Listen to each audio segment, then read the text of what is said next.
Hey Miri, you got unshowered me. Hey, there's a squirrel over there. Oh, sorry, I didn't show you. I, I just saw a movement and I thought it might have been another dog, and it wasn't. It was a squirrel.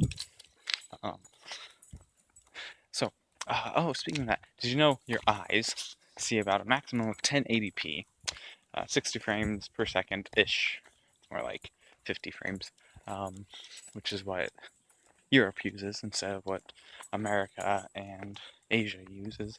I don't know about Australia or Africa or South America, but yeah, there's PAL, which is Europe, and NTSC, which is Asia and America, like Canada and Mexico too, I think. I'm not entirely sure about Mexico, but I know Canada. Um, that dog is really loud. Like, get off my property! Get off my property! um, so today is the day after my parents had that talk with me. Um, that was lovely. Kept me up quite a bit last night. Uh, I did eventually sleep, and I woke up feeling fine. Um, just there's dogs in there, so I was looking to make sure they weren't secretly out because they like have an invisible fence. So I think they have invisible fence. Either that or they're on a chain. I just don't notice the chain usually. But yeah, I think they have invisible fins, and sometimes they're out. And I haven't seen them for a while actually, so they might have moved or died or something. But yeah, I always have to watch for them. Um, today I spent about an hour editing, proofreading, which proofreading pays $25. So I'm reading essentially reading 180 pages and being paid $25 for it, for spotting the errors, which it's like already edited.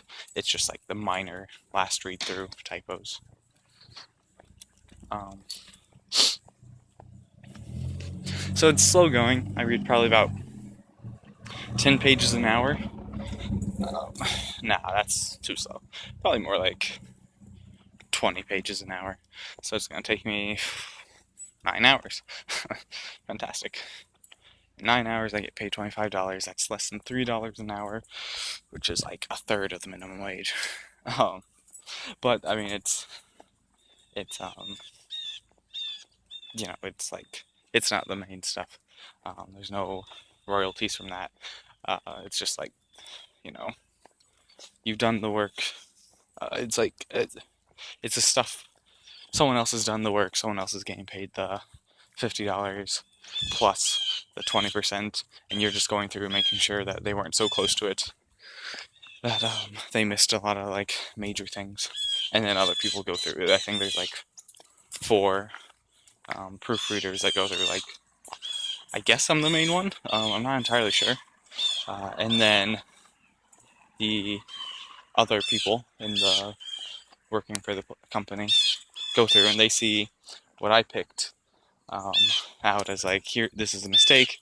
And then I say like remove um, period, replace with comma or something like that. Um, and kind of like computer thing, which is not like a lot of explanation unless it needs explanation for why I chose it, like coordinate adjective or adjective lists versus cumulative adjective lists, which is um, like his hair was, or no, the dark curly hair. Are you saying the curly hair is dark? In which case it would be a cumulative adjective. Or are you saying the hair was dark and curly? You can put an and between the adjectives, and it still makes sense, and it still makes sense for what you mean, then it's cumulative. Or no, it's coordinate if you can put the comma between, or an and if it's not, then it's cumulative, which the thing is, they had a few that were like, they could be either, like, um, dark curly hair, that could be coordinate or cumulative. It just depends on what you mean. Um, whereas something like what they had, and then they had a bunch in a row. They had like 2 or 3 things, not adjectives, just like cumulative lists of adjectives in a row, where it was like tall, no, dark curly hair, something something something, and then the last one was long fluid legs. Now, fluid legs is not a thing by itself. Like, you couldn't say, oh, he has fluid legs, or he has long fluid legs. Like, it just doesn't make a lot of sense. So you have to, they're like 2 adjectives that describe the noun, as opposed to the adjective describing the complex noun. It's probably more boring. I mean, I was gonna say it's more boring than I find it, but even I find it kind of boring. But it's one of those things that I saw it and it's like, hey, I know this. This is coordinate versus cumulative, and they went with cumulative, and it shouldn't be. So I was proud of myself. But the thing is, like, the editor before me, or the proofreader before me, she was marking a lot of things, and they were all wrong. And like her other editors said that. They're like, no, it doesn't need to be. No, there doesn't need to be a comma. They use this Latin phrase, STET, stet, meaning ignore what that idiot said. I mean, that's actually what it means, but essentially.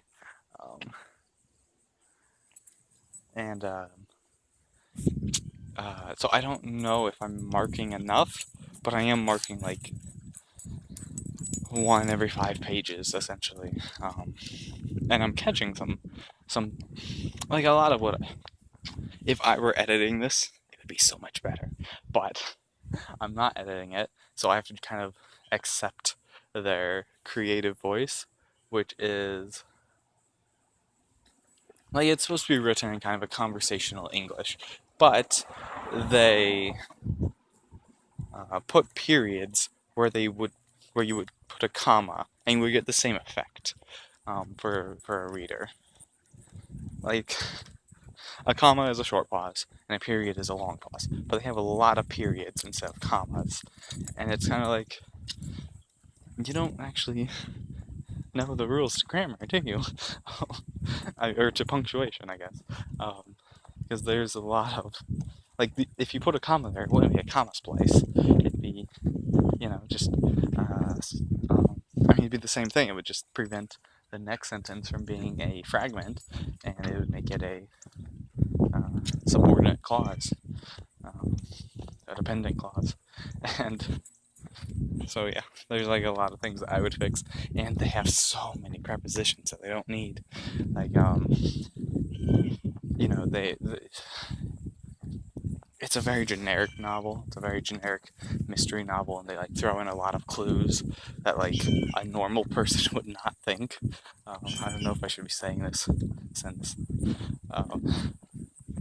this is technically my work, and I shouldn't be disparaging this person's book. I mean, it's their second book, so I'm glad they got published instead of me. I'm not bitter.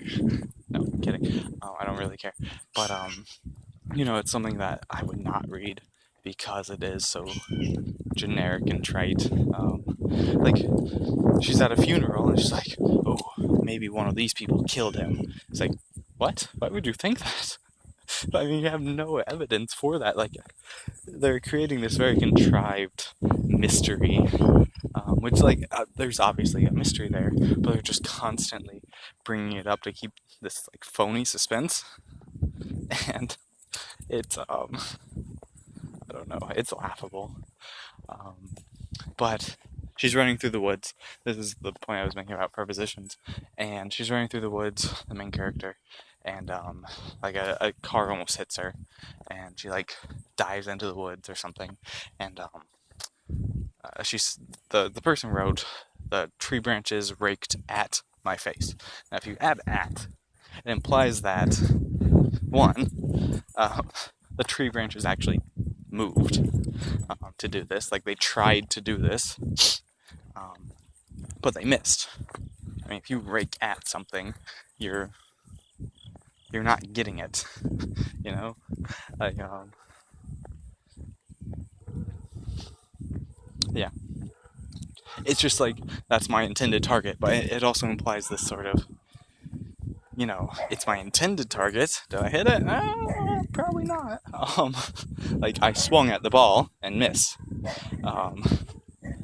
That'd be my comparison. But all she would have to do is take out at and be a perfectly fine sentence. It'd be, the tree branches raked my face.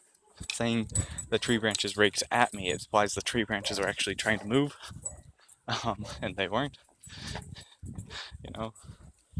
I don't know. It's not great writing. I figure whenever I edit a book, I'll Facebook, tweets, whatever, to get some attention for the author. Also, because the more they sell, the more I make, which I figure I'll need to sell about 20,000 copies of a book, assuming it's $5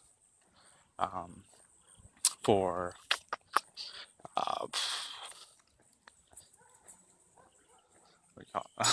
sorry, I completely blanked. $5 for the ebook, which they are almost exclusively ebook, I think. Yeah, that I just misread something. And $5, that's not too expensive, I don't think, for an ebook. It might even be more. And so long as it's $5, I'll need to sell about 20,000 per year to make $20,000. Yeah, that's kind of how I'm factoring this. But I don't know. That might be like their entire volume. So we'll see.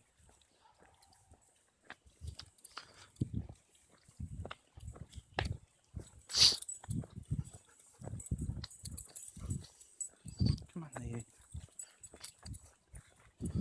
Come on. Let's keep going.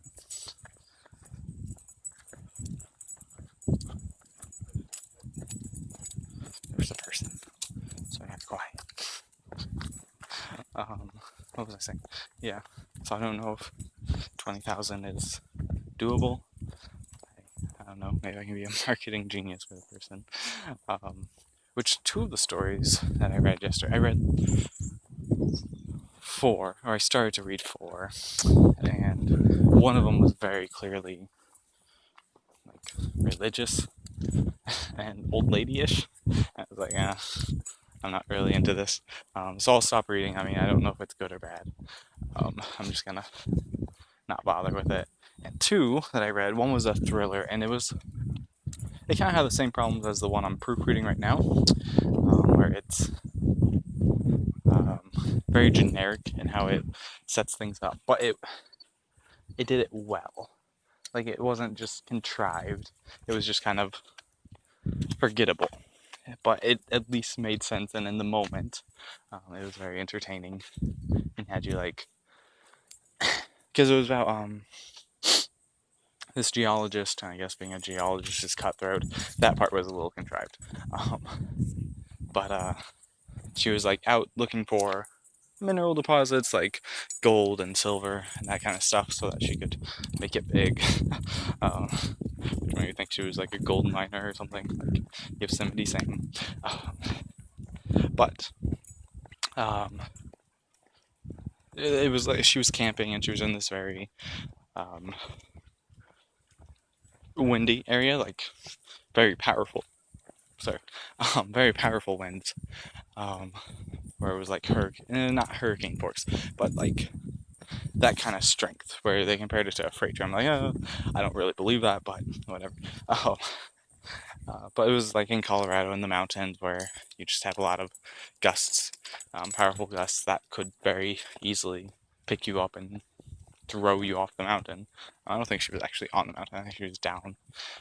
But she has like her nylon tent burning, and that kind of what her like description of that is what secured it for me, where like it was actually melting, and it's more believable. And then this other one, it was beautifully written.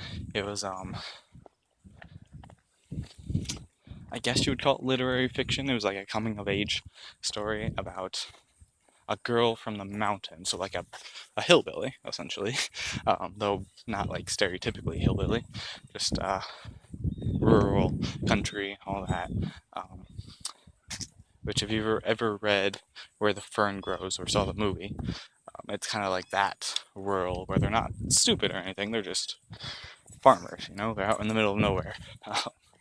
And this girl, young girl, 14, going on 15, Cassie, is growing up there, and she follows her big brother around to like his concerts because he's a singer in a band, and so sometimes she goes to bars, and sometimes she goes to schools and all sorts of other like colleges, and it's on the first one that you see her meeting a guy who's a little older than her. He's like 17, and he's kind of has that dangerous thing, but he's sweet.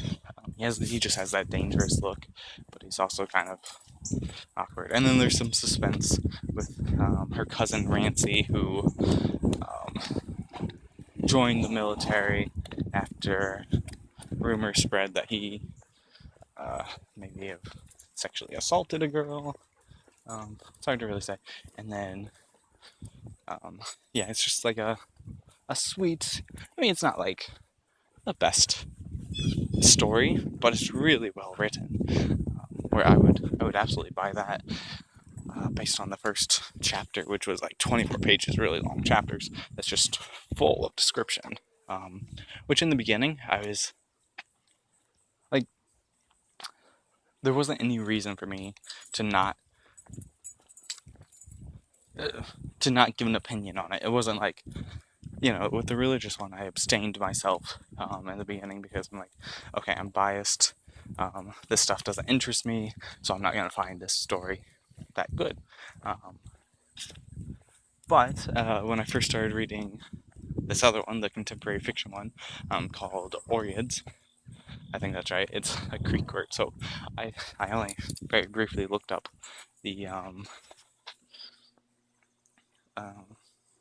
the pronunciation, but it means like mountain nymph. What was I saying? Oh, when I first read it, it was like very rough. The first 2 pages where they mention like rhythm 5 times in 3 paragraphs as they're trying to set up the scene of imagery and stuff, and they mention like a lot of scent words like right away, like the scent of this and the odor of this and the smell of this, and it's like, okay, stop forcing it. But then once she kind of gets into her groove, it really picks up with the description where it's just like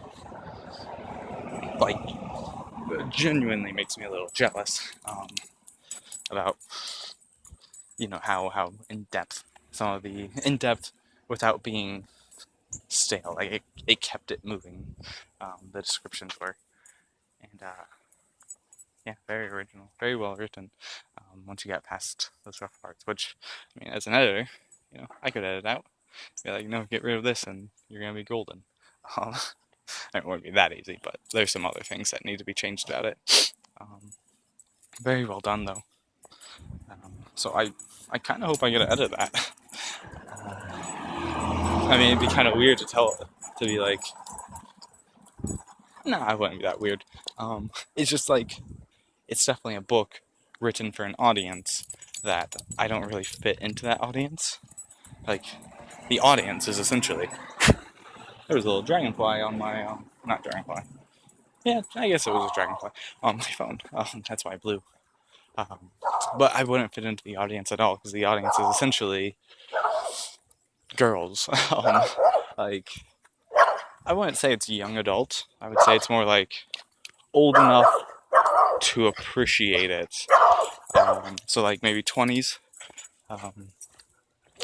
and 20s American girl, as well as people who are from that time period, like maybe my mom's age, maybe slightly older, like older women who grew up in that way.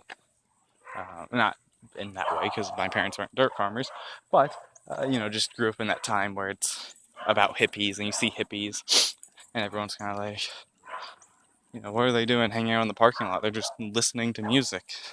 And when I started reading it, I made comparisons to the Where the Fern Grows. Is that the name of the book? Which is like a kid's book, but it's also like set in the, I don't know, early 1900s, late 1800s, like this really rural time.